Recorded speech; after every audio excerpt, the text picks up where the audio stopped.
on my way to work. I got to deal with 210.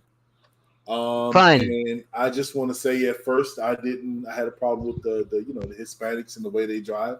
Now I want to talk to you niggas, okay? On 210 every morning, there's at least 8 people driving on the shoulders. These niggas created an extra lane. Niggas, it's a light right here. Where the fuck are you going but in front of me and slow me the fuck down? Like, what the fuck? Like, nah, I'm tired of you niggas. I'm really tired of you niggas. What time do you have to clock in?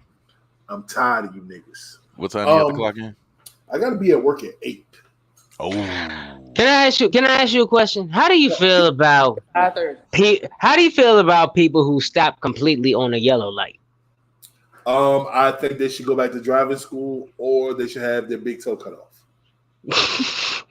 I think that they should actually be forced to lick a motherfucking a pair of bear balls. That's what the fuck I think. Yeah, testicles. A grizzly. Yep. Hairy and all. Man. Yep. I mean, I agree, because the way I learned, yellow light does not mean stop. To quote my man Adonis, yellow light is light green. It means go a little bit. Yeah. Yeah, that means get the fuck on. Hurry the fuck up. We both could have made the shit, bitch. Like, we both could have made that fucking light. But you want to see that, bro? And in DC, for some weird fucking reason, they have people shook as fuck, bro. Like, DC has become incredibly frustrating to drive in. I've never seen so many people stop at yellow lights, bro. And there's never a fucking policeman around. Never. Mo. Ever. Mo. What's that? Who the fuck needs police officers when you got speed traps and light cameras on every fucking light? Oh, no. See, that's the problem. See, that's wrong. I drive through the city 24/7, just basically 8 hours a day, right? I drive through this city constantly. Only thing you got to do is look for the sign that says photo enforced. That way you know that they have the bird's eye view, because they moved them up now. They have to warn you before you go through them in order for them to charge you with anything. So pay attention to the right and up. No, every fucking time. I promise you this. I basically live in the fucking city, bro. You can't tell me nothing. Now, I get it, but you can't tell me nothing about driving. That's the city. When they sneak them out here in Maryland, they be on the sneak. Nah. A lot of time. No, they be white, bro. They white. No. Because remember, at one point, they put speed cameras on the beltway. Remember that? They stopped doing that shit. It was causing accidents. Of course. And now I will say this: they are white, but I'm gonna tell you like this: they are in the most weirdest places. And you know what I'm saying? Every school zone has a camera. Every school zone in Maryland has a camera around it. If every time you enter a school zone, you will get a camera. That's guaranteed. They will not have cameras any other places. They are not going to do it around BK Miller's, where the liquor store is. It's going to be by some type of school. Even if it looks like a church, it could be a school/church. It's always a school. I ain't gonna hold you. Some neighborhoods got them, but can I ask y'all a question? You welling like shit. Have y'all ever got a speed camera and looked at it and be like, "Damn, I was over there on this day"? Nah, yeah. Hell no, bruh. Well, have you ever went past a speed camera and know it caught you because you didn't see it until the light went off behind you?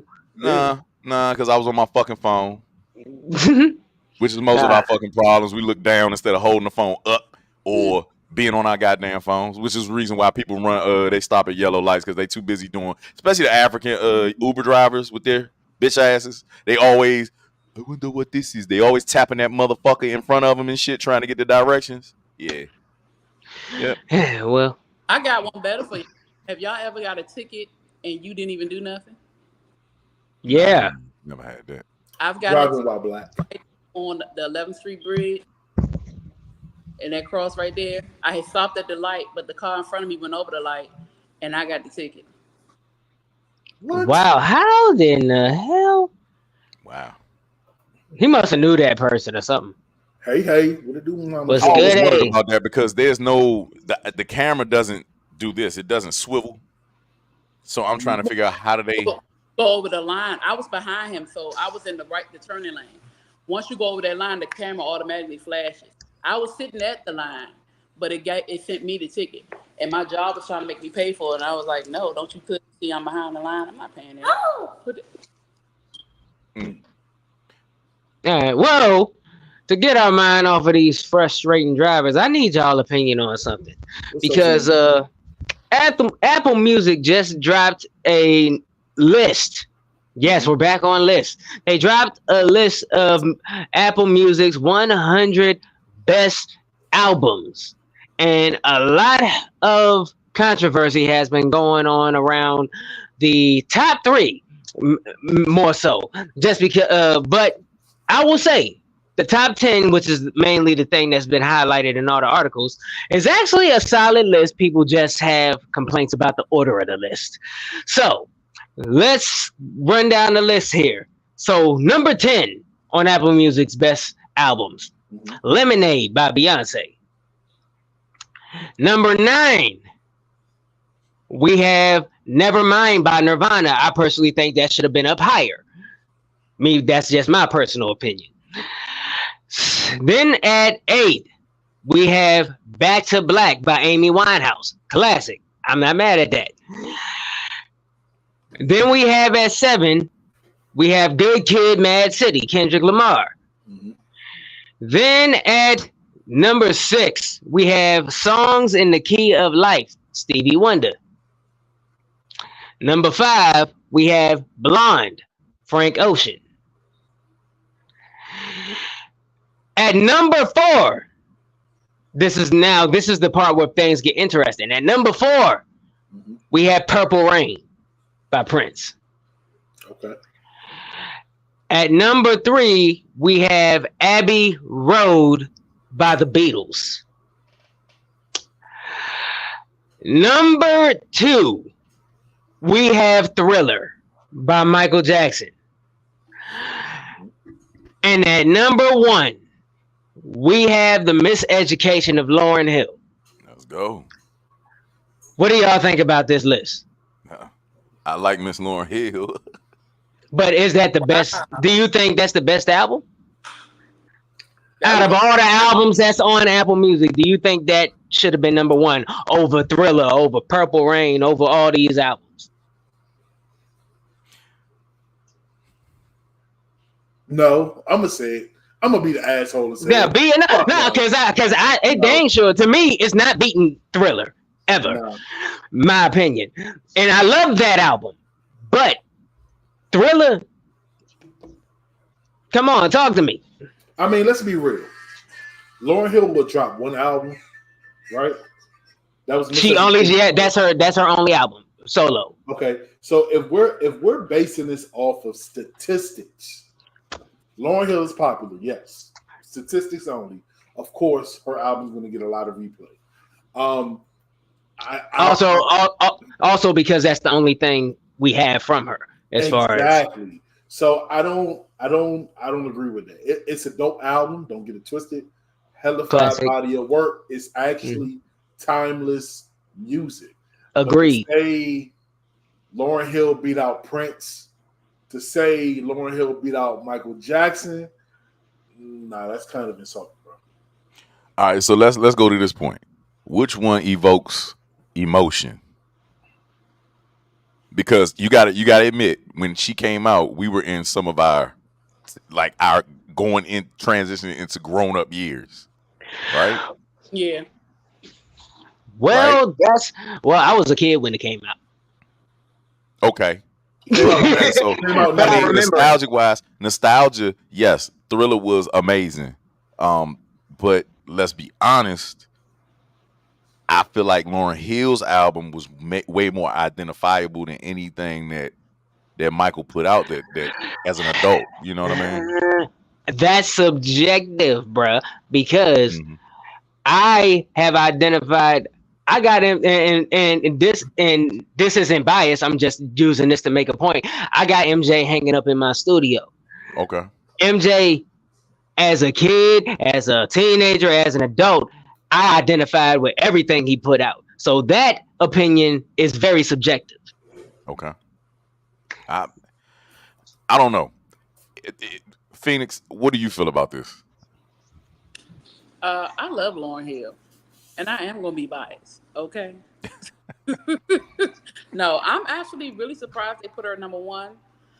I wouldn't say number one, but I damn sure would say between 1 and 5. I'll give her top 5, but there's albums on this list that I feel could eclipse that. Tell me this. They said Michael Jackson's Thriller, right?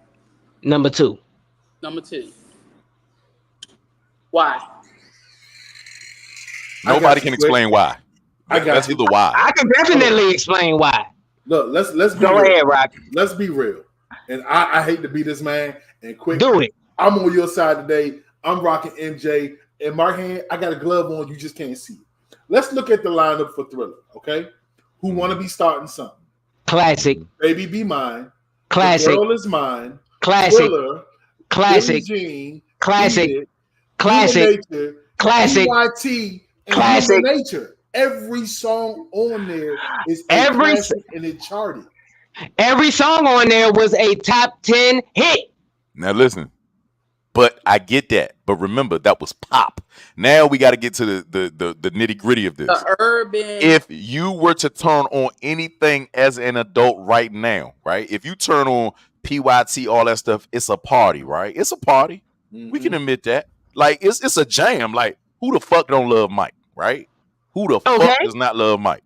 Mm-hmm. But when you put on the Miseducation of Lauryn Hill, you still remember the time you heard that mother.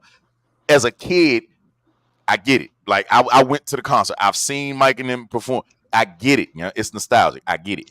But when you hear Lauryn Hill's Miseducation, she had so many dynamics. It was so built for us at that time. I can play it right now, and every song I know word for fucking word. I still have to go back. Well, this is the thing. I'm going back to to Thriller before Miseducation of Lauryn Hill. There's songs on that album, and I have that album. Bought it twice, physical copies, and it's in my playlist. There's songs on there. I can't even name you the whole track list.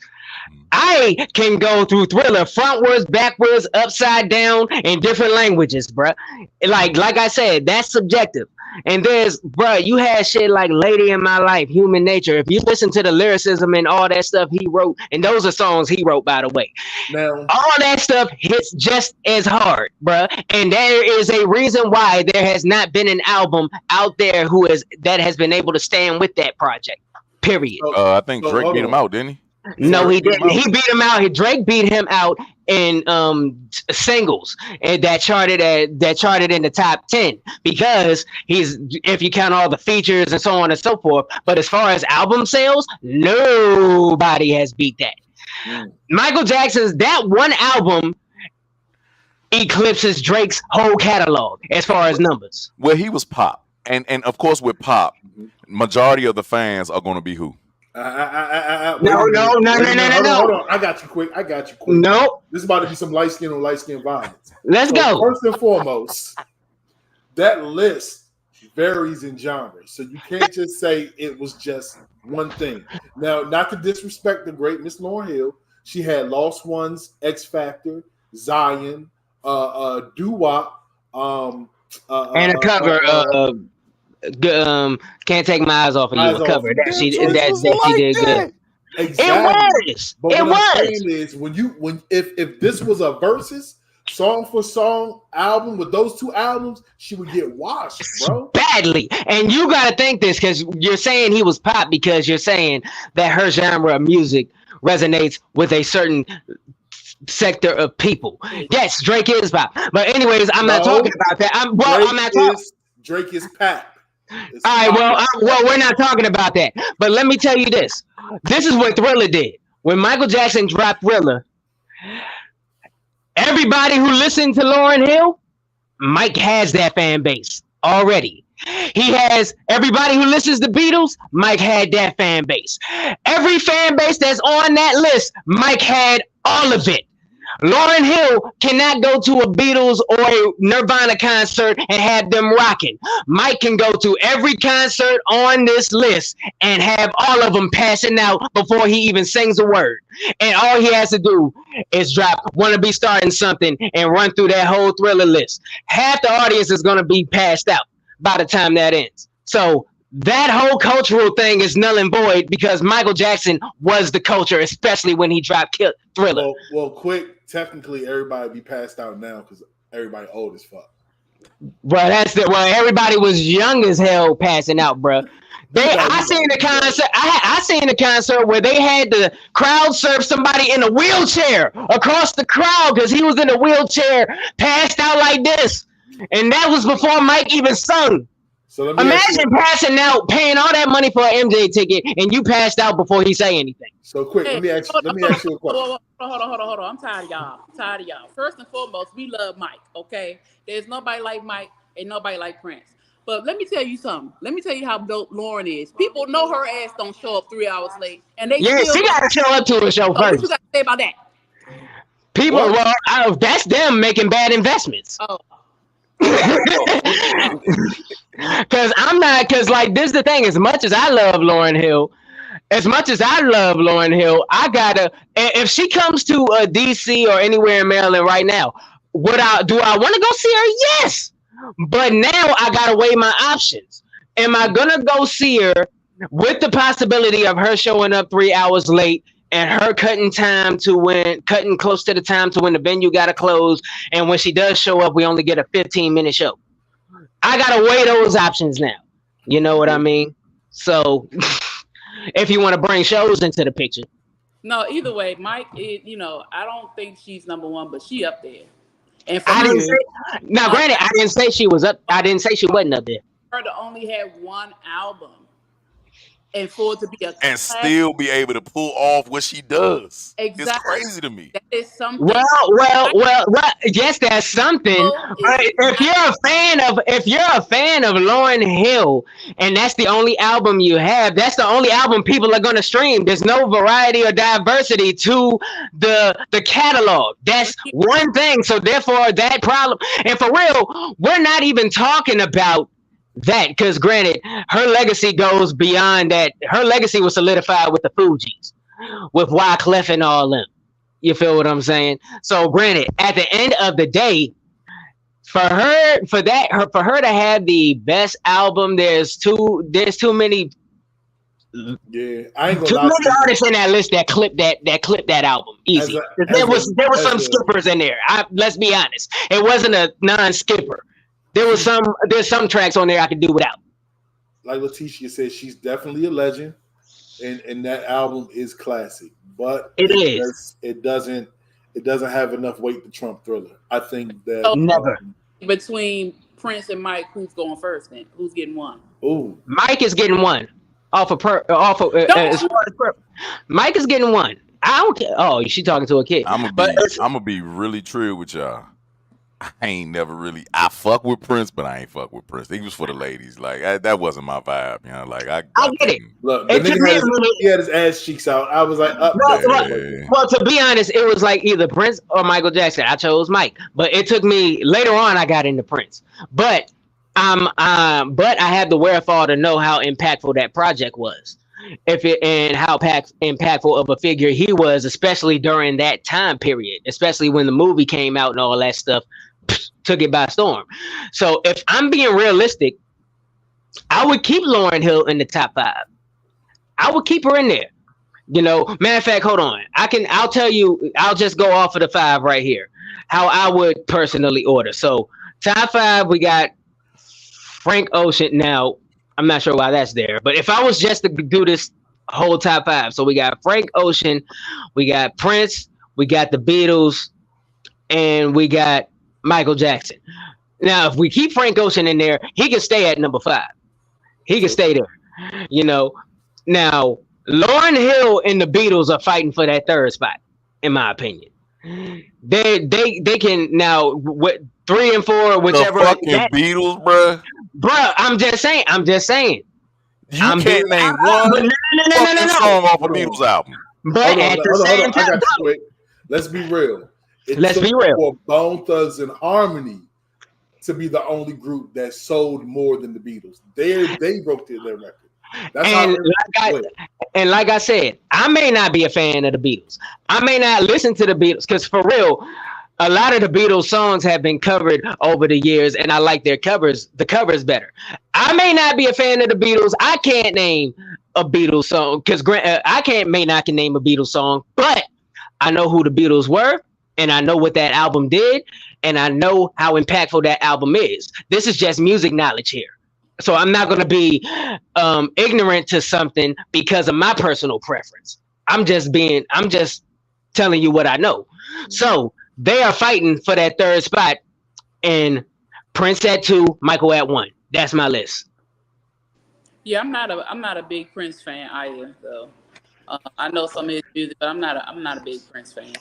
I'm not, but I respect him because one, he's a musician. Exactly. Me? That nigga he's a dog on that guitar. That brings his performance and his music to a whole different level. You got to give that man respect because when you talk about MJ, his name was always mentioned. It was always that battle. It was like good guy versus the villain. You know what I'm saying? That's because Prince surrounded everybody. He surrounded the whole industry with people that he wrote for. His production and who he wrote for. I mean, all the groups that he put out there, the songs that we don't recognize him for. That was Prince. You know what I'm saying? So he was beyond comprehension when it came to other people. But his direct albums, some of the commercial hits that he had, you know, Raspberry Beret, Diamonds and Pearls, those were some iconic songs that we grew up on, especially if you went to the skating rink. If you went down to Anacostia, you was there, you know, you're gonna hear these songs, you know, they're infectious.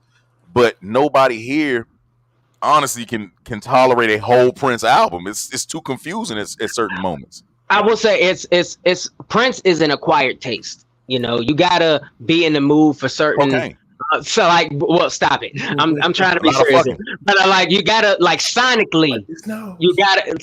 You have to be in the mood for certain songs, certain sounds, and certain production with Prince.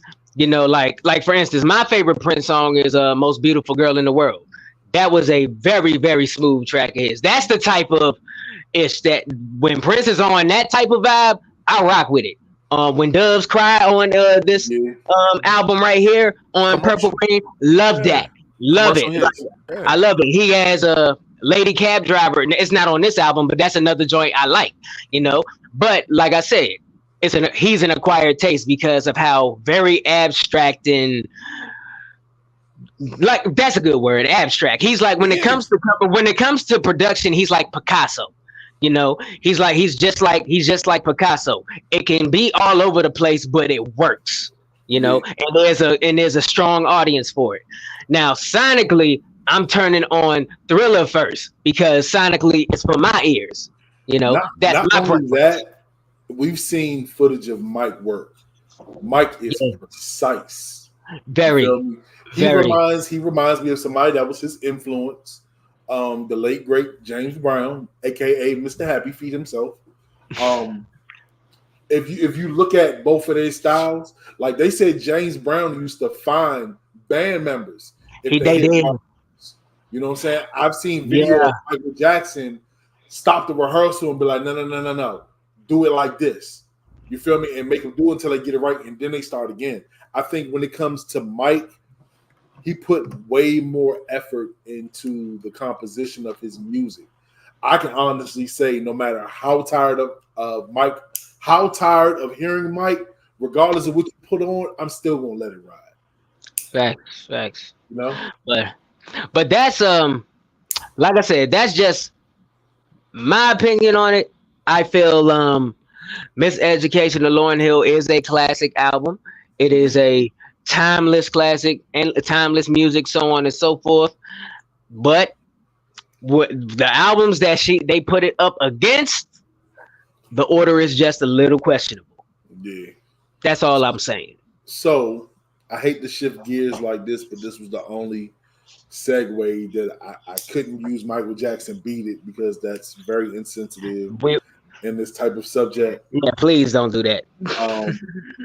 Speaking of questionable, we all unfortunately seen that video of Brother Love himself, Mr. Diddy, abusing Cassie. We're not gonna play it because I just can't stomach it anymore. Me personally. But he recently came out and issued an apology. So let's see what Brother Love has to say. Uh-oh. On the darkest times in your life, sometimes you got to do that. I was fucked up. I mean, I hit rock bottom, but I make no excuses. My behavior on that video is inexcusable. I take full responsibility for my actions in that video. I'm disgusted. I was disgusted then when I did it. I'm disgusted now. I went and I sought out professional help. I had to go into therapy and go into rehab. Had to ask God for his mercy and grace.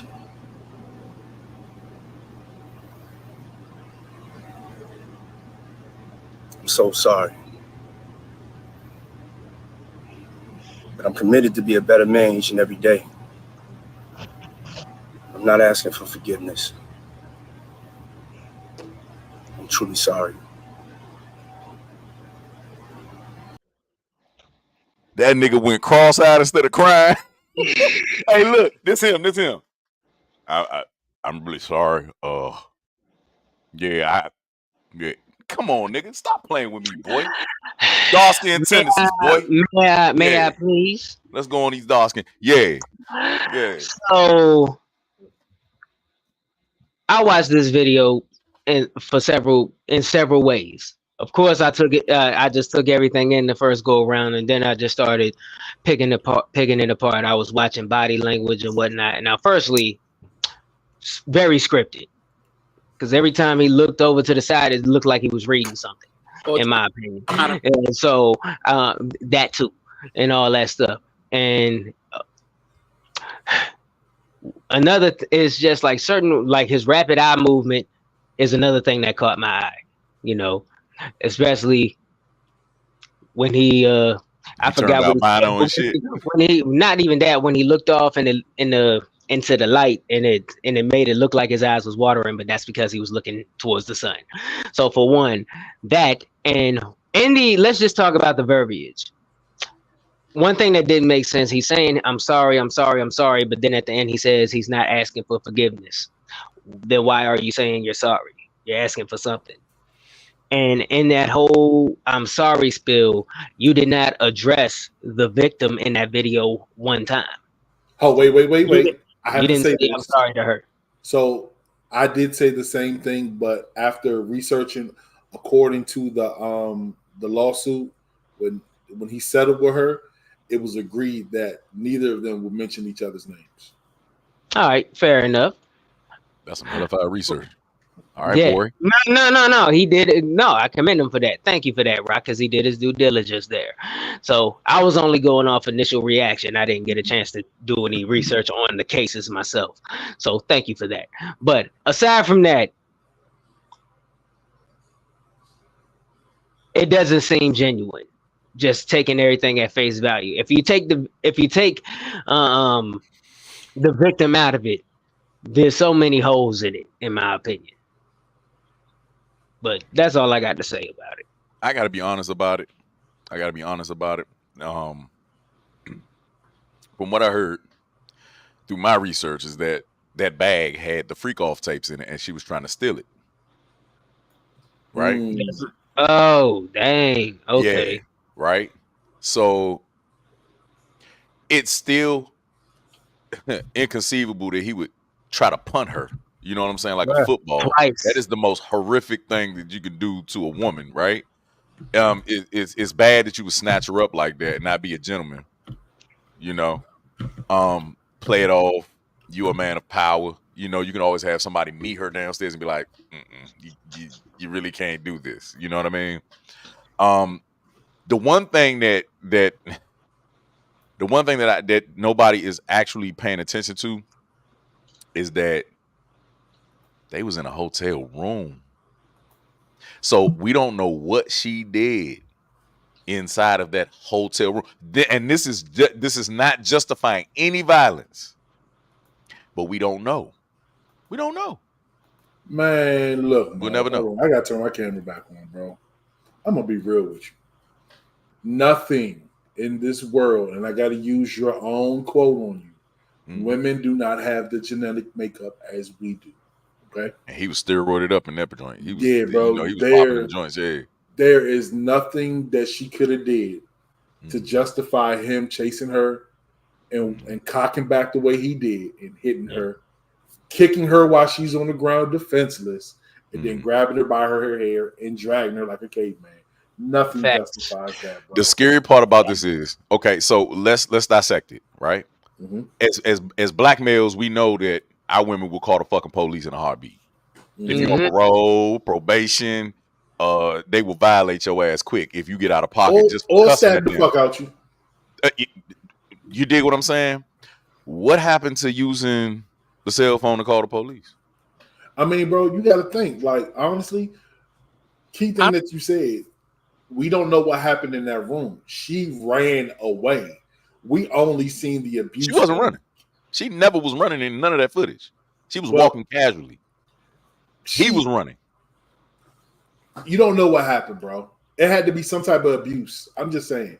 Like, I think he a sucker, and I go on record, and I'm trying to get in the industry, and I'm not. Oh, he's still a bitch. Oh, let's not get twisted. He's still a bitch. He's still a bitch ass nigga. No. He's a bitch ass nigga. 100%. I just can't. I don't know, bro. Like, I just can't. It's not acceptable. If you can't see it, you can't conceive it, right? Like, I get it. It's like any magic trick. It's like anything. If you can't see it, you can't conceive the reason why. For me, I can't understand with the money that he has. Why would he have to overreact like that? No, one is the fact. My bad. It's the fact that, for one, it's not like she was attacking him or his life was in danger. He chased her down, cocked back, hit her, punted her, and stomped her, then drug her. So he was the attacker. Right. So, for one, it's not like he was defending himself. He ran butt naked out the room to hunt her down and do damage. That whatever happened in that room is null and void. After that. Hey, Phoenix, go ahead. But Leticia's last comment right there, that spoke a little, that was loud. Pull it up. Sorry. But I was going to respond to that because a lot of us don't. A lot of us do not call the police. A lot of us will deal with it or walk away. She said, not all of us, speaking from experience, you don't always involve the police. Sometimes you try to deal with it yourself, or what it looks like she was just trying to go. You never know that, she was just trying to go. And maybe he realized she took something, or maybe, I don't know. Maybe or suspected. Now, here's a kicker. It recently came out that one of Kim's Porter friends has been going on a tweet talking about this is the same thing that he did to Kim. No, his actual ex-bodyguard, the light-skinned bald-head dude, he started coming out. I mean, he's clout chasing because he was named supposedly in the from the lawyers in order to extort or not extort, but to get the settlement, right? I got to get his name, but he's been throughout YouTube and through news. I think he was interviewed by Tucker Carlson or somebody like that. I forgot. Not Tucker Carlson. What's the British dude? He was interviewed by him, and he's been saying that, he's witnessed this, but he said that, I've seen it, but that's woman and man. I've seen, he said he also seen Cassie go off on him too. He also mentioned that. Now, Gene Deal, the main bodyguard, the big boy, you know what I'm saying? He's saying that, it's all puffy. So I really don't give a fuck. Either way, he gonna have to pay for it. Like, it's brutal. It's brutal. Like, you can't come at a woman like a man. You can't do it. You know what the law is saying? I'm listening. Gotcha, bitch. Yeah. You got away with Biggie, allegedly. Yeah. You got away with Pop. Allegedly. Allegedly, you hung Wale off a balcony. You feel me? Like, nah, bro. That ain't like, allegedly. Old boy said he saw that shit. According to Aunt Glizzy, He ain't got sued yet. Aunt Glizzy ain't got sued yet. He said he saw that.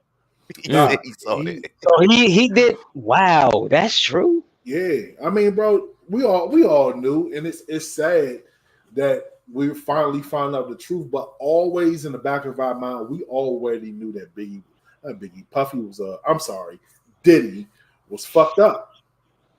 We knew this. I mean, nah, because he was getting his ass rough down here when he was at Howard. I've heard every story. Man, he was not that man down here. He was not that man here in DC. He wasn't. School, bro. But look, when you get he was big time then too. Look, first you get the money. Then with the money comes the power, and then with the power comes respect. Nah, bro. Once he got that money, he started feeling himself, bro. This leads into what I posted on Facebook, and I said that he's the reason why men walk away. These consequences that come with anger, acting out, feeling like you need to control and or put your hands on a woman is the reason why we should remain silent at all times and get the fuck out of Dodge. Disappear, niggas. Magic trick. Get the fuck out of Dodge. There is no reason to feel like that they are punching bags unless you have to defend yourself. And then it's a race of who calls 911 the first time.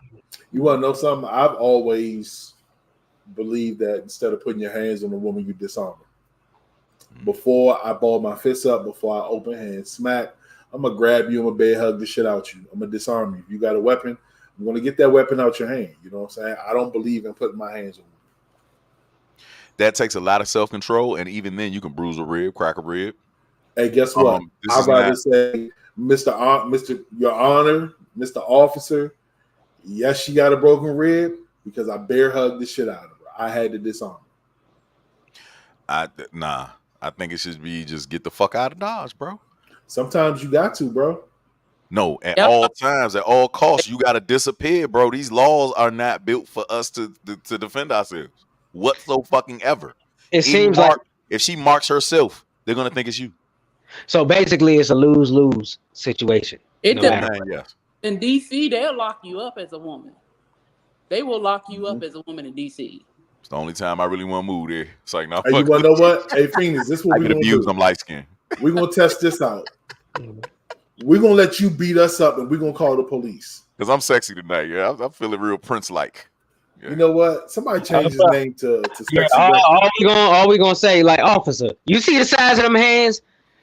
Yo, they called her. She used to do stuff back in the day. Just Google Bluefinger and see what pop up. Nah, you know what you gotta say, officer. Don't let the voice fool you. I got a recording of her in the morning. Facts. She said, nigga, put your hands down. Officer, did you know that her profession was checking male prostates when they were asleep? Oh shit. What? Yeah, that's what the blue finger means. That's a brown finger. Officer, tell her to take that hair wrap off. She headbutt people for a living. You just gonna see nothing but forehead on there. Hey, women with big foreheads count, man. They better than all of them, man. What's good? What's good, big forehead ladies? Thank you. So, all right, so let's get off of Diddy. Let's talk about domestic violence. Yes. A lot of people don't. It's hard for them to leave. You know what I'm saying? It's hard for them to separate and get the fuck out of Dodge. Like, you know, I don't and I'm just speaking from a man's personal point of view. I don't understand how love could force me to stay in something that's physically hurting me. I have a response for that. It's basically like a mental condition that develops called Stockholm syndrome, you know, and that's basically in an abusive relationship, the victim actually grows an even tighter connection with the abuser in a sense, you know. So basically, whether they feel like the abuse is out of love or it's basically a very, very bad distortion of what their relationship is, you know, and basically that abuse literally they kind of just latch, it kind of tethers them in a sense. So I can actually I'm trying to simplify the definition as best I can, but I can actually pull up the real one. But basically that's what it is. It's basically a type of Stockholm, it's basically Stockholm syndrome that keeps them from leaving. Even when people try to intervene, they will defend the abuser, so on and so forth. That's because they're actually in the midst of that. It So also, some people don't think no one will believe them. They, mhm. a lot of times, especially men, no one believes that they can be abused. Um, there are there are women who people wouldn't believe that their person would do that because of the front they put on the outside.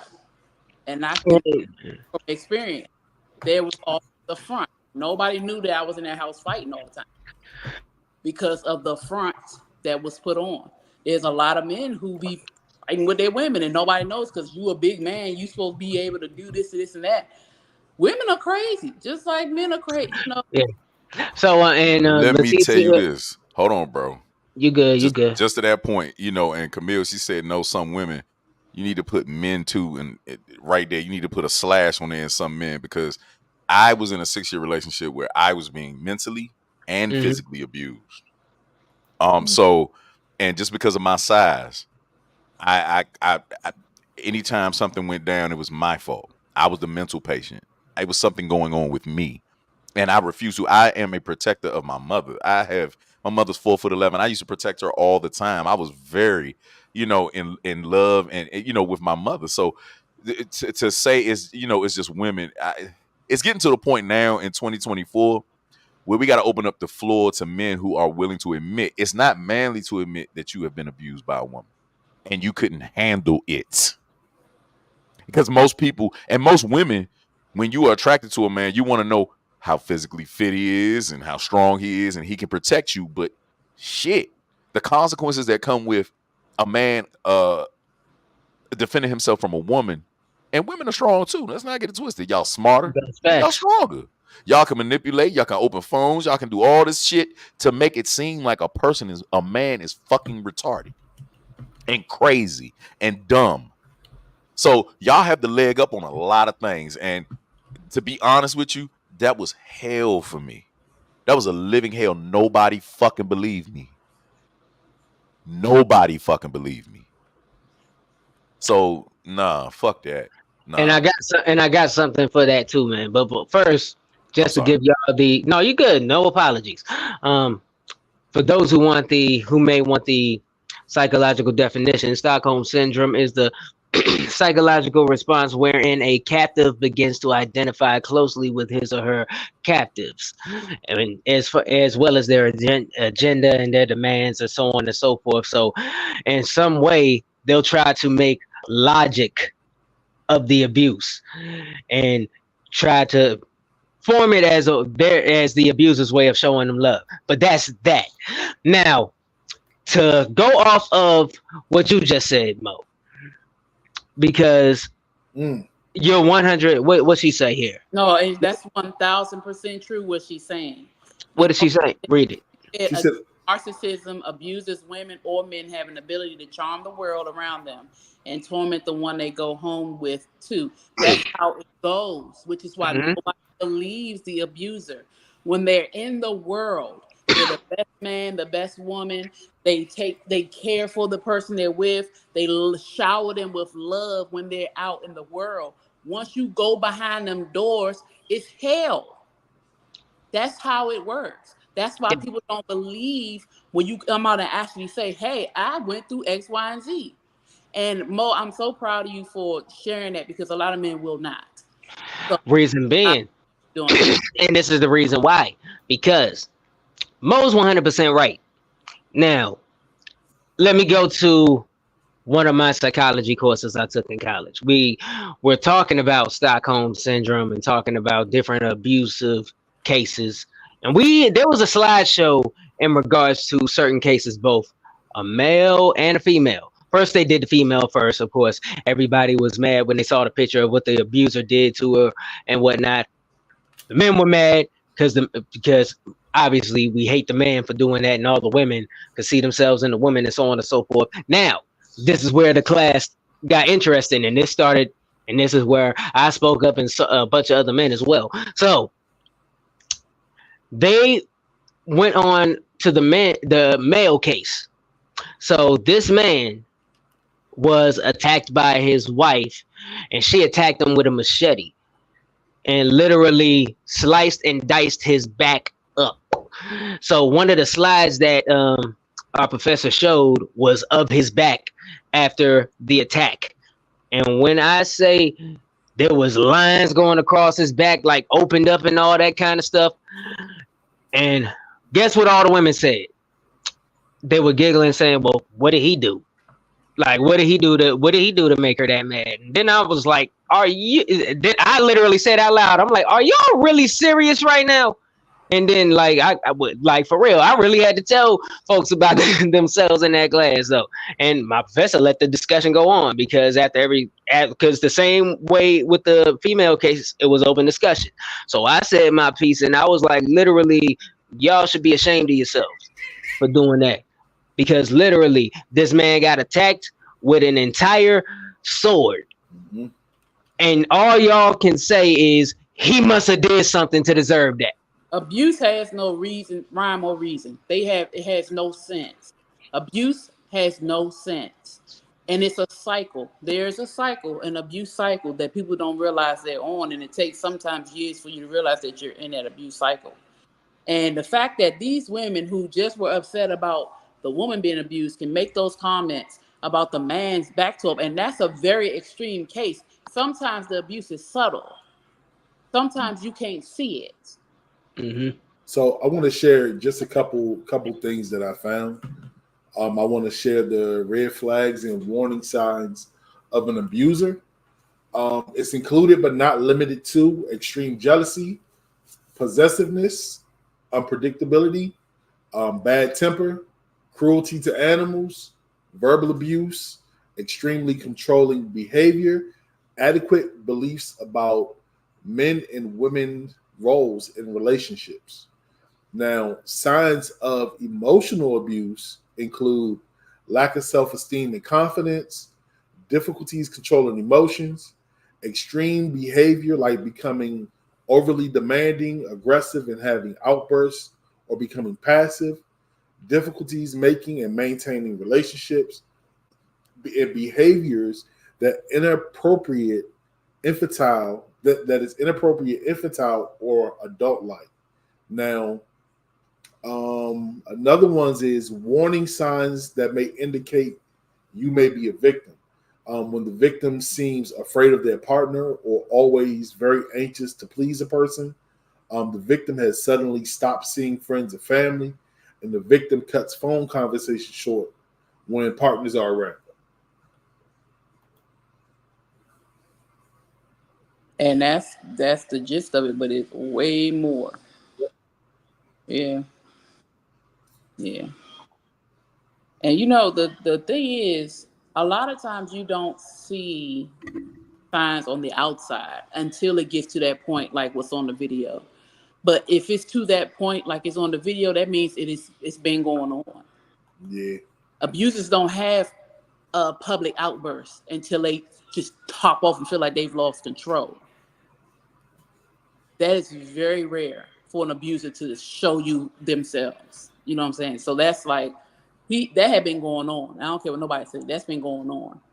Even though you know what I don't understand? I don't understand, and I'm not saying this in a negative way. I'm just saying, from my point of view, I don't understand how victims can stay in situations and say, oh, but they love me. Because you feel like they do. You really feel like the cycle. The abuse happens. Then the apology. Then the fake change behavior. Then the anxiety comes up, or you have to walk on eggshells because they start getting irritated or whatever. Then the arguing, the mental, emotional, physical, whatever, and then the physical abuse if it's physical, emotional if it's emotional, whatever, and then the apology. It's a cycle. You get caught up in that cycle because you really feel like they are sorry. You really feel like they love you, and because that's what you know, you're lost. And it does not start there. It never starts with the abuse. It always starts with love. Oh, I love you. I'm doing this for you. I'm doing this. And they pour all this on it. Then they start slowly pulling it back and slowly making you think you're nuts and slowly doing different things. And they test the waters. It's never direct, which is why you stay, because you honestly think they're having a hard time, or maybe I did something wrong, or maybe I shouldn't have brought that conversation up, or maybe I didn't fix what they like, or maybe I should have had sex, or maybe I should have just been quiet, or maybe it's always exactly. It's a mental game. It starts that way. Once you get the mind, you have the body. That's what Zena said. Because the victims empathize with the abusers, they will beat you one minute and cry the next minute because they're trauma and apologizing. Because of their trauma and apologize. Yeah, it's a cycle. And it's continuous. And that's why when people try to leave, you get pulled back in because you feel like you're wrong for leaving. Nah, man. Look, I'm gonna say it like this. That's not love, people. Ladies and go ahead. I can't hear you, Mo. My bad. For men, it's entrapment. Because there's always that I'll call the police, jump in front of something while you're moving out, while you're trying to leave. I've seen this shit firsthand. There are things that happen behind the scenes that just nobody can conceive that women are willing to do in order to keep you around because you have dealt with the abuse prior to and you were empathetic to it. Ladies, it takes a whole nother fucking level. And women do kill men in their sleeps. I mean, in their sleep. Believe me, it's more than what you think. Ours is way more complex than y'all's. I will promise you that. I promise you that. A woman can turn the whole fucking family against you. A man, it's virtually damn near impossible. No, it's It not. can happen, But women but it's will, rare. because women manipulate, and they know how to make themselves, like you said, be the victim. And it's more mental for y'all. They play games horribly because, like you said, they know that they can call police, or they know you're bigger, so they're gonna believe them. And I've seen and I've heard women talk about how they will hit themselves or whatever just to lie to get him in trouble. So yeah, I agree with that. I totally agree with that. That's a fucked up game. That's a fucked up game to play. You know what I'm saying? Like, I don't know. I just feel like love, if we all know what love is, right? You know, like, I'm gonna be honest. You know, like me personally, I don't even like to hurt my wife's feelings. You know what I'm saying? I watch what I say to her, how I say to her, because I don't like to see tears come from her eyes. You know what I'm saying? My job as her husband is to prevent the tears, unless they're happy tears. Now, when you get down to it, with that being said, why would I put my hands on her and physically hurt her? You know what I'm saying? Well, Rock, that's you. You're not the type of person, or you're not the man who would do that. But there are plenty of men and women that will. And you understand it because you haven't dealt with it. But it's two of us telling you what it is. Yeah, I'm gonna tell you like this. I joke all the time. All right, so this is a funny joke. Let me turn my camera on so y'all can see my face when I say this. And she's gonna be so excited that I'm saying this on camera. There's a funny joke that me and my wife got, or me. When me and my wife get into a serious debate, I look at people and be like, help me. She beats me. You know what I'm saying? And if y'all know us, there's a size difference between my wife and I. You look at us and be like, boy, shut up. She's not beating you. You know what I'm saying? But I will say this. It's those little fun-sized women that got the most feistiest attitudes out here. You know what I'm saying? And unfortunately, it's and when the situation is vice versa and men are the victim, it's the women that's taking advantage of the man's kindness, knowing that he won't put his hands on you, knowing that he's going to do everything that he can to avoid hurting you. And they use that shit to their advantage. You feel me? If a woman know that they man will knock their block off, you know what I'm saying? Then they ain't gonna try. You know what I'm saying? But it's not fair that men don't get that same energy when it comes to domestic violence. And I think once again it's because we're men. We're supposed to be the dominant ones. You know what I'm saying? Dominance has But no, we're the dominant physically. We take the groceries in 5 bags at a time in each hand. Nigga. We lift things. We fix things. The only thing that we're not capable of truly is the mental capacity to empathize with bullshit. So as us being problem solvers, we try to get straight to the fucking point. What is on your mind? What is on your fucking heart? Who do I gotta fuck up? Who do I gotta do this to? You dig what I'm saying, babe? What do you need? Right? We aren't capable of absorbing the we can't dish out what we take from a woman mentally, verbally and mentally. Women have so much going on in their minds while they are sleeping that we don't even think twice when we sleep. We're knocked the fuck out. We don't give a fuck because we got to get up and be a man again. We got to be physically strong. We have to do all this shit. And you niggas sit up there and go to brunch every fucking weekend and talk about men the whole fucking time. That's your problem. I ain't even gonna hold you. You look at bullshit on TV and y'all learn how to emotionally manipulate and mentally manipulate a person from the fucking TV shows from fucking the time that you are a fucking what is it? In middle school from damn near preschool. You don't need women to learn that. Women know how to do it, period. Men, they had a study where they had 2 babies. They had a female baby and they had a male baby, right? They put blocks or obstacles in front of their mothers, right? The men knocked the blocks over and got right to their motherfucking mother.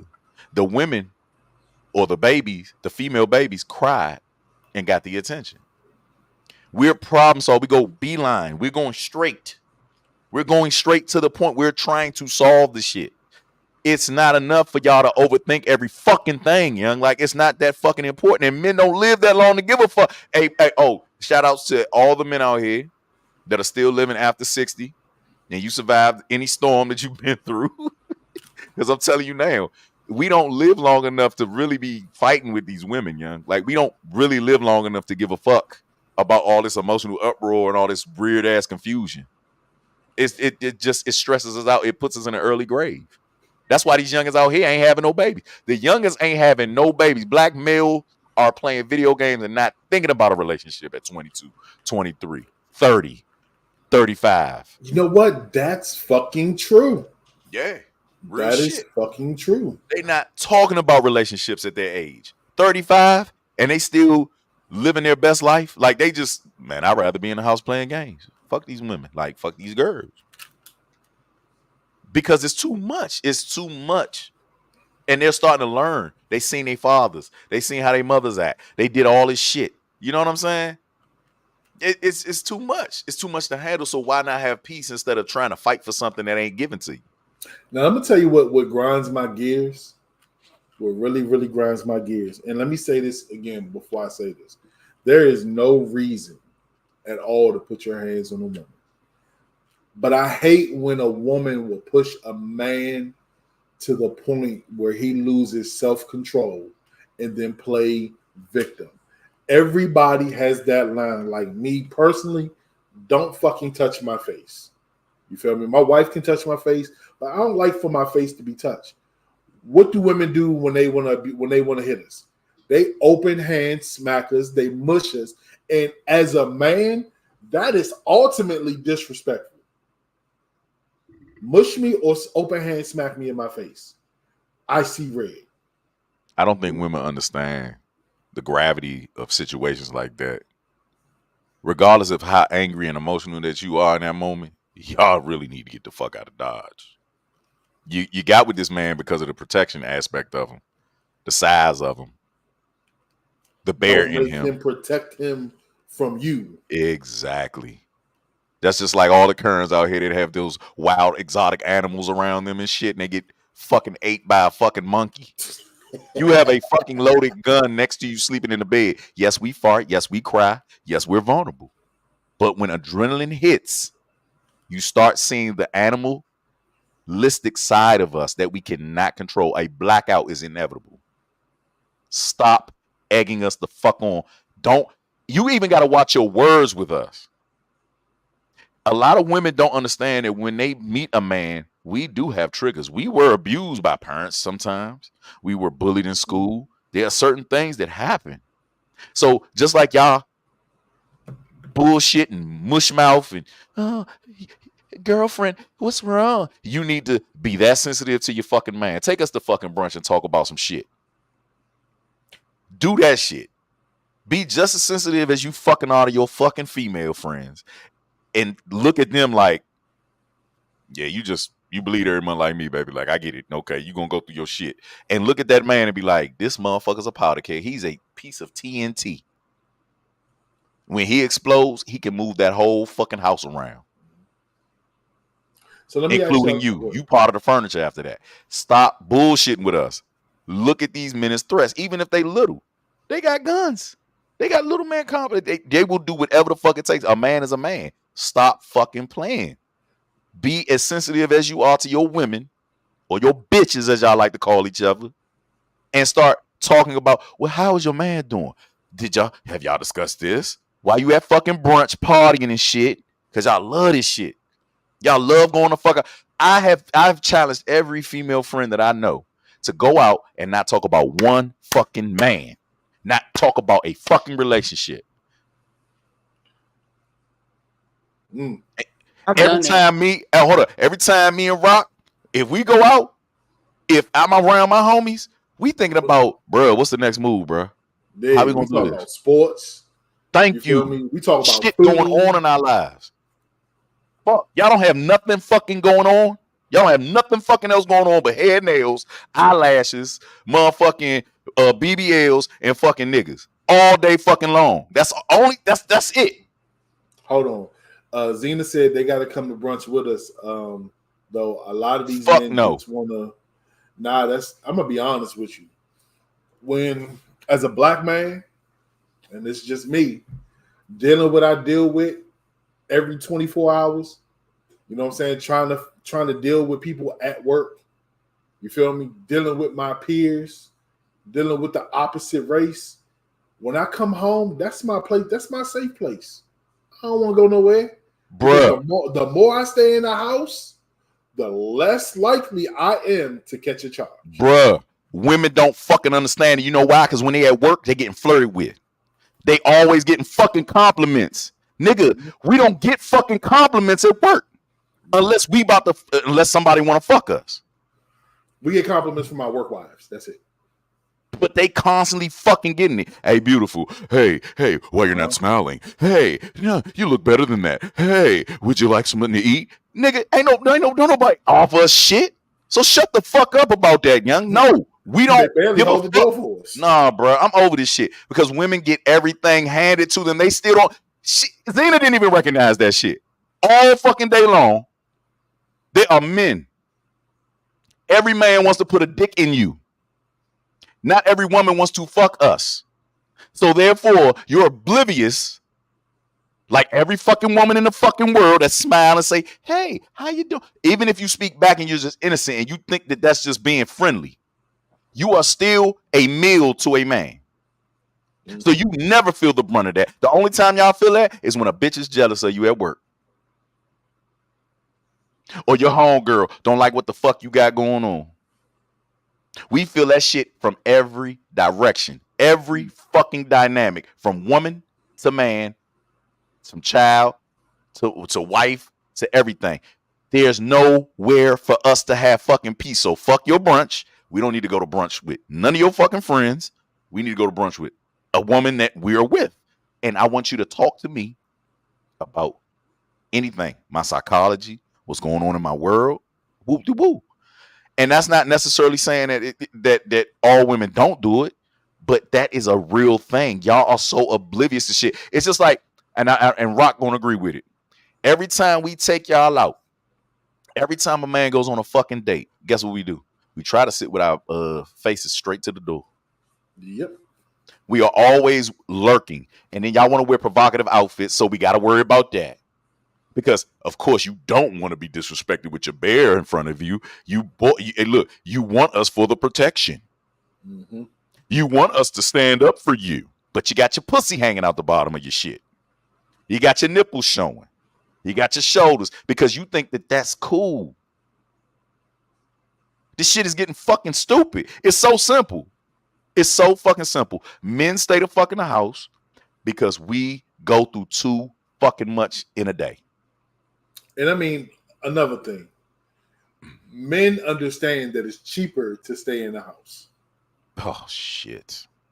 Oh, my God. It costs us 20 times more at the club. Even if you was a club hopper, you know how much shit that it's $70 on average for a man to get in the club. A woman can go in there for free and get drinks from niggas that want to fuck. Come on, man. Stop playing with me, man. Stop fucking playing. Hold on, wait a minute. You said, hold up. She said you want us to go to brunch with who? Go back to her. There's no worse. Hold on. You said they gotta come to brunch with us. Who is us? You didn't say with the woman that he's with. You said us. That's a broad thing. So maybe I misinterpreted that. So I can retract that. If that's what you meant. If it just means with me and my man, then yeah, I get that. But a crowd? Fuck that.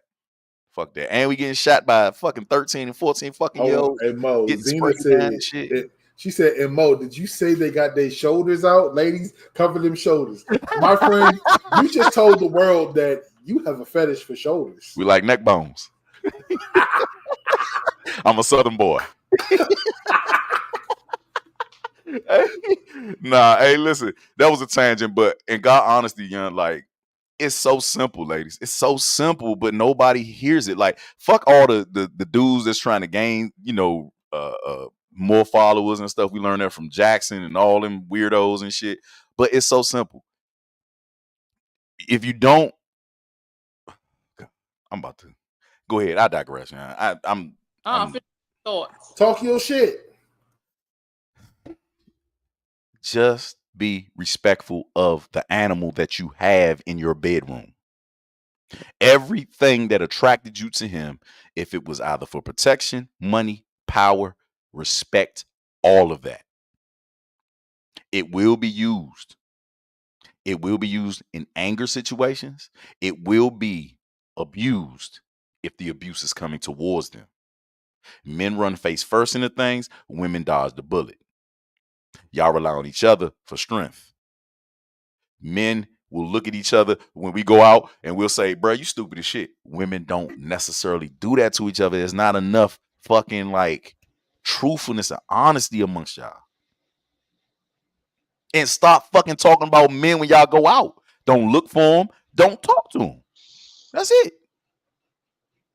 Because y'all ain't got shit else to do. Find something to fucking do. Find something to fucking do. Fucking play video games. Shit. Do anything. I play video games. Out, all they do is go the fuck out. You want to know why? Because they don't have anything to do at home. Ladies, play video games. Jerk off. Shit. Whoa, wait a minute. If she's jerking off, then that's a whole different conversation. They got a little baby dick too. They got a little baby dick. They can jerk off. That's a transformer, my friend. Mm-mm. That is an baby Optimus. Dick. I'm talking about the clitoris. That is an Optimus. But for real, being that, cliche, if we're going statistically, gaming is primarily a guy thing. There are female gamers, don't get me wrong. If the woman does pick up gaming as a hobby, you know how close of a bond you will build with your mans. Y'all can practice shooting each other in GTA. You know what I mean? I will say this quick. I have to let you know, there's a lot more women gamers than it's growing. Like it's well, I know it's growing, but statistically, when you talk about like gaming, the whole stereotype is they always equate that to men. Even women, they always equate that to like men always playing their games and so on and so forth, and some of the biggest gamers in the world. It's kind of male dominated. Now you're right, it is growing. It's growing. There are popular female gamers now, but I'm just going off of what the stereotype is. Well, quick, I'm not gonna lie to you, bro. I've been playing Call of Duty a lot, and I've heard a lot of women on there calling niggas some shit. Like, no, it's really growing, bro. I will say, like, I know. For every 20 players, there's every bit of 20. It's every bit of 12 ladies in there running now. 10 to 12. Well, good. Now y'all know what the fuss is about. Now leave guys alone. I've always played. Every system that was out, I've always had that system with my uncles and them. So I've always played. Of course, that's how your blue finger gets strong. No. Mhm. I just always played the game, but I have not played in a long time. I'd rather I don't know, I'd be too busy to do nothing. Damn. Now, can I ask y'all a question? Is it possible for someone to really make a mistake in the realm of domestic violence? Let's just say somebody had a lot going on with them, overly stressed, got into a mean argument, and it got a little choppy.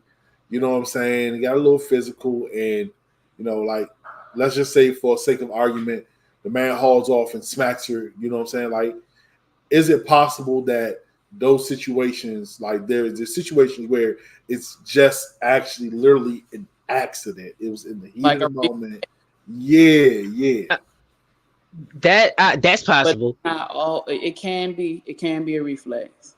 Because there's some people, like, if somebody gets, especially if the woman hits hard, well, there's some people just have a reflex that when you get, like, slapped, like the spit fly out your mouth, your reflex is just to come back with a slap as well. Sometimes, depending on who you are. Yeah. So that can happen. Accidents can happen. And I'm gonna be honest with you. I'm not gonna say all the time, but I really think that a lot of shit happens because a woman will push a man to his limits.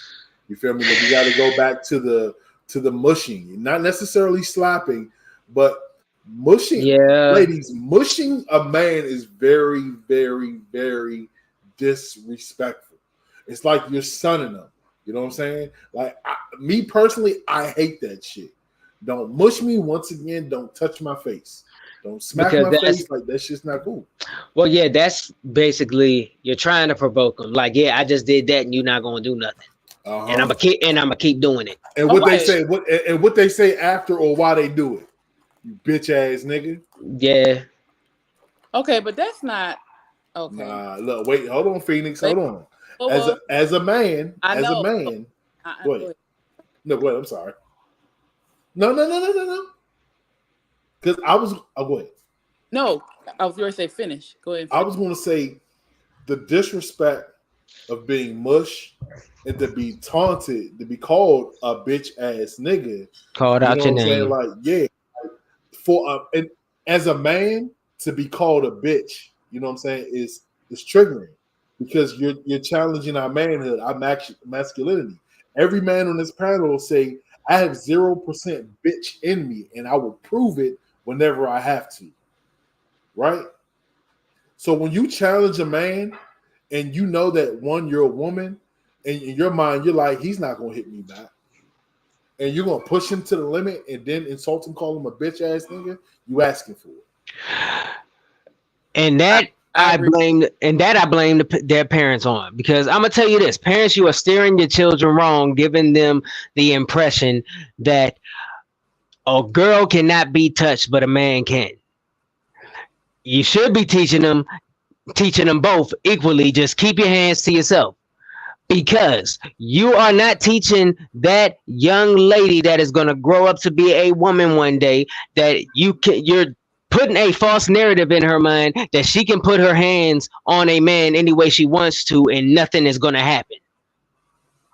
And that's when it gets dangerous. Okay. To Quick's point, that is absolutely true. And that's what I teach my children. Don't hit either way. And girls are famous for hitting, so I definitely talk to my girls about that. But not to Black and to Rock. Most women who provoke are the abusers, but the women who don't provoke are the ones being abused. So that's why it's not always a woman putting her hand in their face or a woman going off or calling somebody a bitch ass nigga. It's not always a woman just pushing. It's like it's not a man just going over there and talking shit or doing something for her for this woman to do something to him. That's not always the case. And it's not the majority of women mushing a dude. That happens a lot. It does, but that's not the majority. Let's be real. In a majority of the domestic cases or domestic violent cases, who goes to prison? Men. Then what the fuck are we talking about? Y'all don't. Can't every man that's been in there want to just knock a woman's fucking head off? And for real, whole time a lot of men get laughed at when they bring up that they're being abused by their women. I don't lock them up if they're doing. It's lopsided. It is majority. It's just so lopsided out here. It is lopsided. It's very weird to me. This is the upside down. And the crazy part about it is, right? The crazy part about it is that domestic violence is going up when the majority of the women have custody of their children. Mm-hmm. And as far as domestic violence, I got some homework for the viewers that are on the air tonight. So I want y'all to do this. I'm gonna explain what happens, but I want y'all to look it up so y'all can see it with your own eyes afterwards. There's a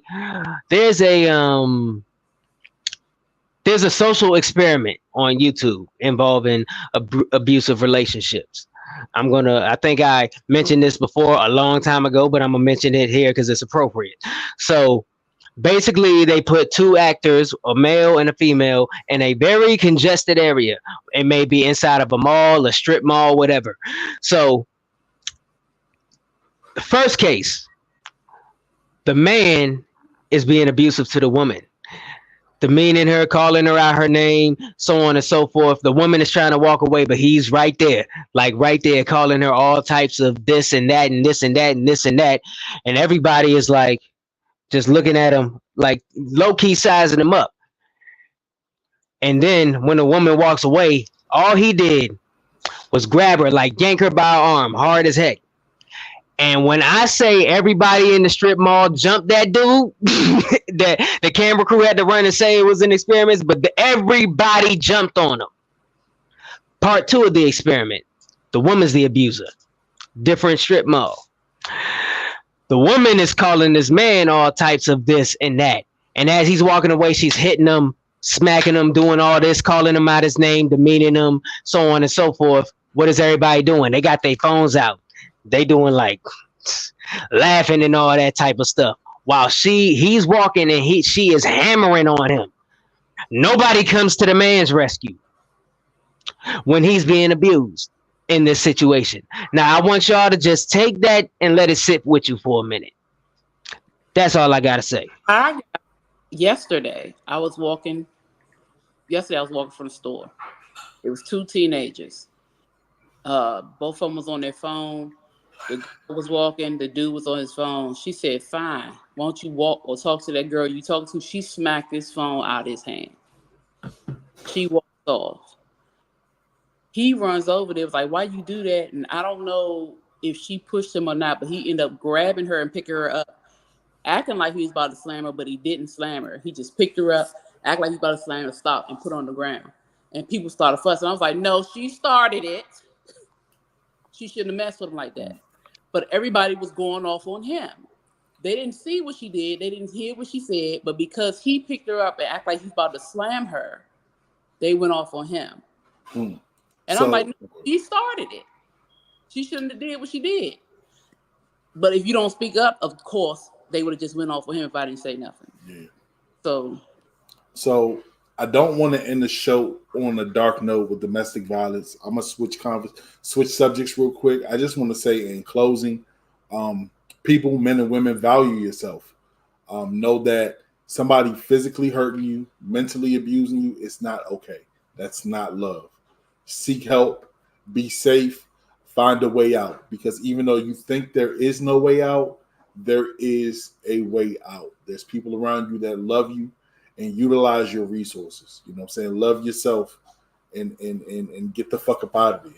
Save yourself, save your life. So segue out, I say get the fuck out of there, right? That was a great one. So I need to know a question. And I'm going to play this video and you let me know who was wrong, or was the husband wrong? Let's go. The husband explained they had about 15 minutes until boarding started, and his wife insisted on going to Starbucks, which was on a different terminal. He told her she didn't have time, but she didn't listen. He waited as long as possible, but when the gate agent was about to close the door, he decided to get on the plane, and the wife did not make the connection. Yeah, throw the whole wife away. First of all, he was going to visit his daughter. So when the wife decided to go to another terminal with 15 minutes to board the plane, she made him make a choice between her and his daughter. So there was just a trip planned before. She overslept, so they already missed the flight. So this is the second time that they're going to try to see his daughter. So when she decided that she was going to delay or just take her sweet time, like the plane was supposed to wait for her, then he did the right thing and he got his butt on that plane to go see his daughter. Hey, hey. Come on, Fred. Hey, I'd have been on that plane too. Fuck that. You want Starbucks? Oh no. Man, look, I'm gonna be real, and everybody on this panel knows that TaylorMade Rock loves his fucking Starbucks. Now, I feel two ways about it. One, that being my wife, I'm not gonna leave her at the airport. I'm just gonna miss that plane. Nah, I'm gonna be real. No. Let me finish. Go ahead. No, bro. That's a different situation because y'all are together. Your kids are together. We're talking about me. I'm single. You dig what I'm saying? I'm out here at the airport. I might be interested in a young lady. We have been dating for a while, and she chooses Starbucks over the fucking flight. Oh yeah, I'm out of here. Hey, what Martin said? I see you. I'll be in the sky. Thank you, Quick. Definitely. That she did that on purpose because this is a history. This is something that she does. No, that'd have been gone. Came back, changed my locks. Bye. Hell no. Starbucks. What are you trying to wean yourself off of cocaine? Because that's mainly why you see so many white women in Starbucks. They love cocaine. Allegedly. No, it's that caffeine, because that caffeine is an addiction, bro. Much like that stuff there, yeah. Because like for real, because bro, like straight up. Some people try to get off. Some people try to get off caffeine, and there is a withdrawal kick that causes migraines, bro. Quick. Hey, wait a minute. Hold on. You ain't dated enough, and you ain't been around long enough. Bro. I haven't dated a woman on coke. I've dated women. I haven't dated a woman on coke. Okay, so this is what I want you to do when you go to work. And all the women are surrounded by the coffee machine. Those are usually your fentanyl addicts and your cocaine addicts. Well, there's a Starbucks at my job. What? Okay, and they're probably always getting lattes all day fucking long. They spend majority of the time doing that. Wait a minute. Hold on. Silencio, please. Did you really just say this? Yes. Thank you. Dunkin' Donuts is better, Leticia. PVF. Anyways, but yes, there's a Starbucks there. Quick, no, don't move on to that because that's your artist. She family too. I love you. I want to see you soon again. But don't disrespect Starbucks like that. Dunkin' Donuts coffee tastes like dirty mouth. No, it doesn't. Coffee beans. Yes, it does. No, Starbucks tastes like black eyed peas. Sir. Bump all of that.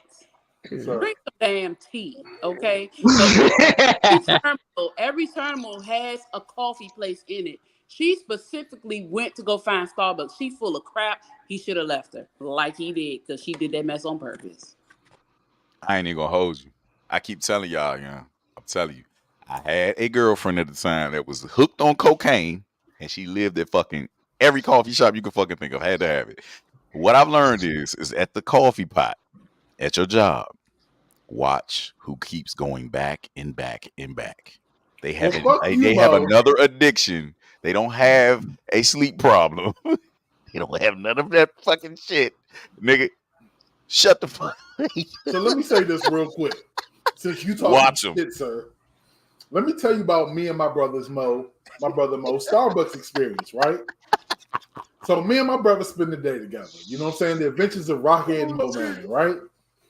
We end up in Forestville at Starbucks, and he says, "Bro, I can't have caffeine. I'm gonna go fucking crazy, right?" What's up, Lo? Glad you got a chance to tune in tonight, bro. So we get there, right? You know me, I order my normal, give me a venti caramel macchiato, extra shot. You know what I'm saying? That thing got a spice. I said, "Bro, you want something?" This nigga said, "Excuse me, sir. Do you have decaf coffee?" Hell yeah. So I'm like, bruh, who drinks decaf coffee, bruh?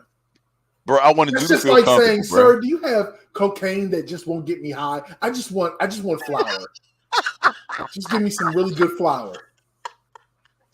The fuck, man? Hey, bro. Nah, but you didn't tell them about the other fucking Starbucks experience we had in VA. Where they was all buzzed like shit. They was just looking at us like, hey. Yo.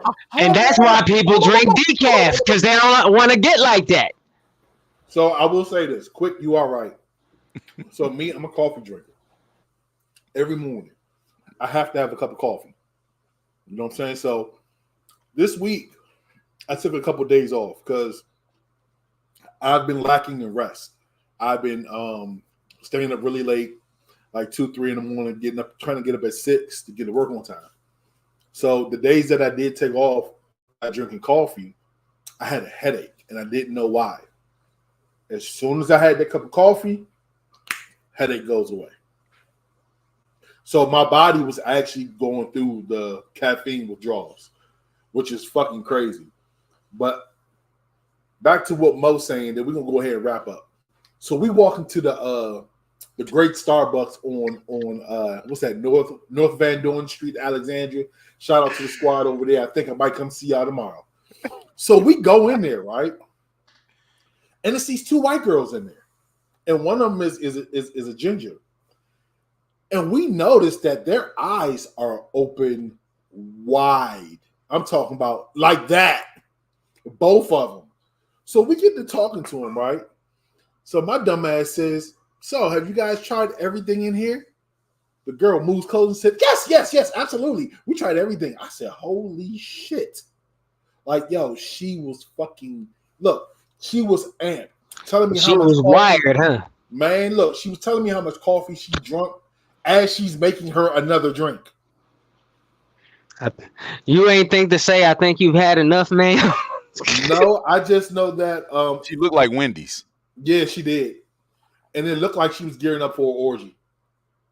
It was wild. Yeah, they was wild. They was locking eyes a little bit too much. I don't know if it was because they couldn't blink. The women. They were. It was a very big one and a very small one. Yeah. And she looked like she was drooling. The small one looked like she was salivating. Yeah. Yeah. Real shit. It was some zombie shit. Yeah. No, she started tweaking. Yeah, she was tweaking. She started tweaking. It was weird. It was very fucking weird. And they were talking so goddamn fast. How many times did I have to ask what the fuck or whatever? And they explained like, bro, they went down a whole menu of decaf that they could fucking find. Look, it was crazy. They were talking so fast that all me and Mo could do was smile like, yeah, it's just not our head. Anytime weird, Mo can't get a chance to say anything, yeah. Yeah.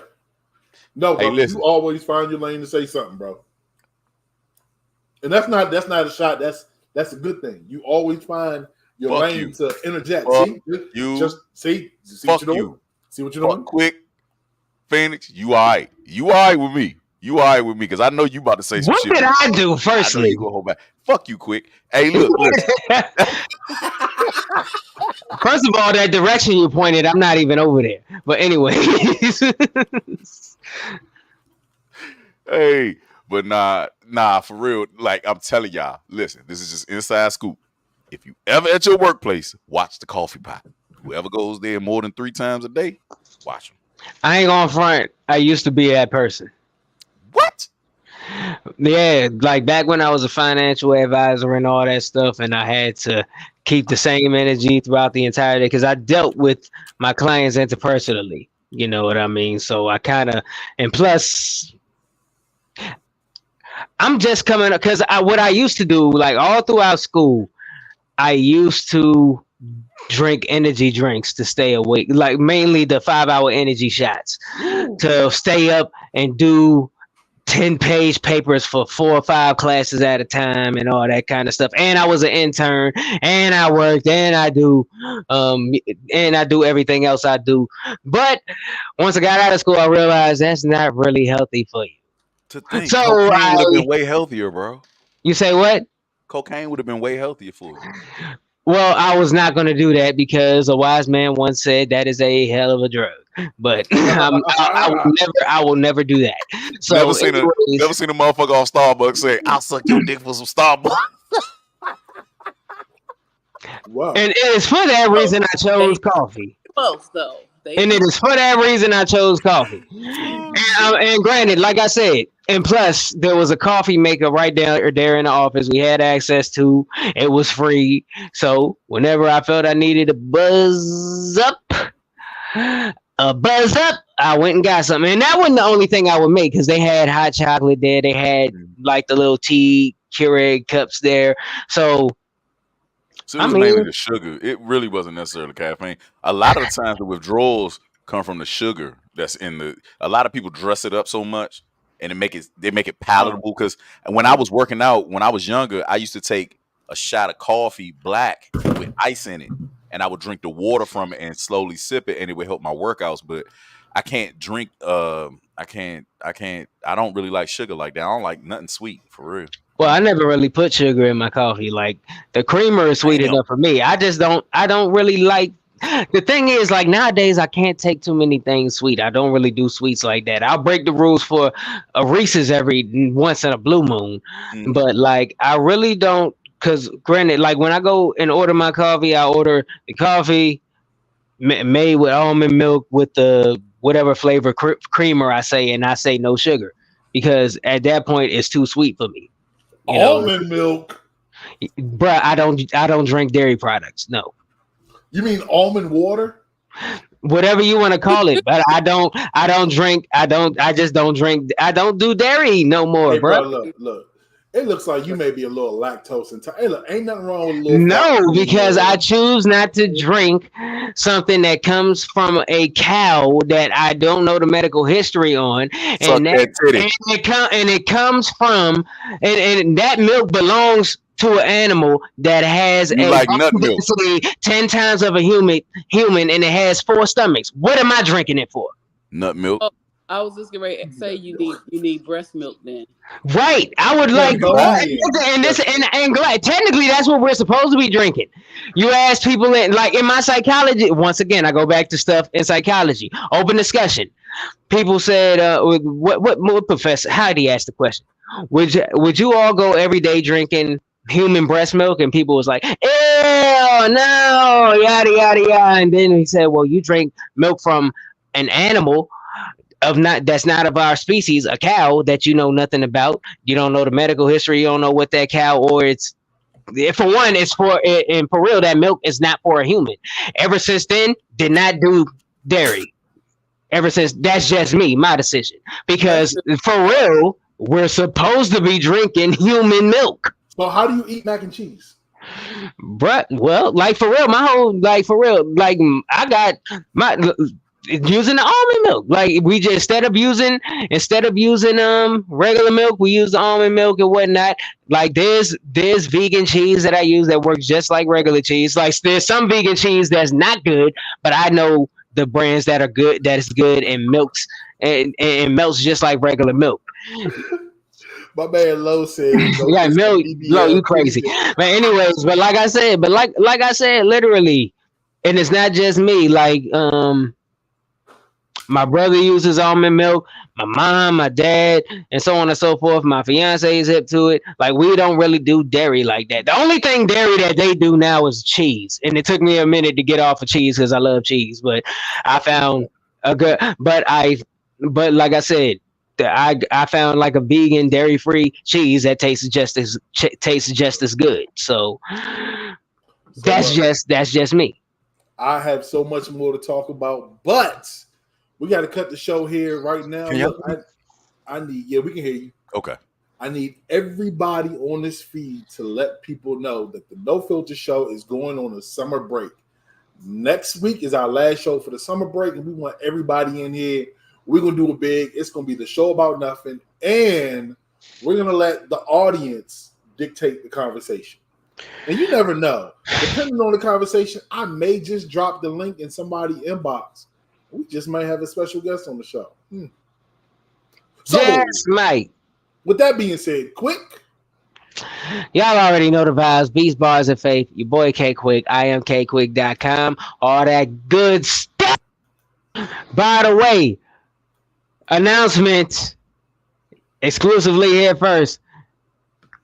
My first starring role in the film Water. The film will be released September 17th. I send you a hall.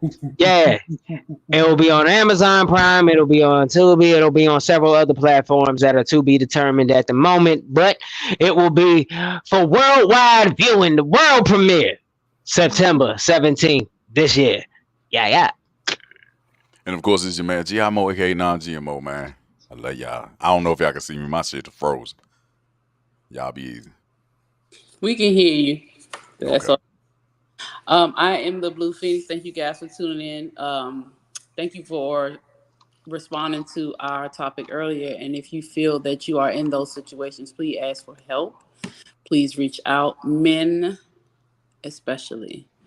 If you need to, reach out to one of us. We'll help you. And you can catch me at the Blue Phoenix Hills everywhere. I appreciate you guys so much for being with us for all these years, all these Thursdays, from the 3 to 4 hours to the hour and a half. We just really appreciate y'all. All right, y'all. Y'all can find me on all social media platforms at TaylorMade Rock. I want to end the show by sending a special I'm proud of you. Congratulations to my baby girl, my youngest child, Kanaya Taylor. She just went to prom. Next week, she will be graduating high school. Yeah. This is a big step in your life. I know I was supposed to say this speech, but this is just part of it. I'm proud of you. You hung in there. Your future is bright, just like your brother. Stay true to who you are, and just know that mommy and daddy always got your back. This is what? Who? The Filter Show. We see y'all next week, y'all. Peace.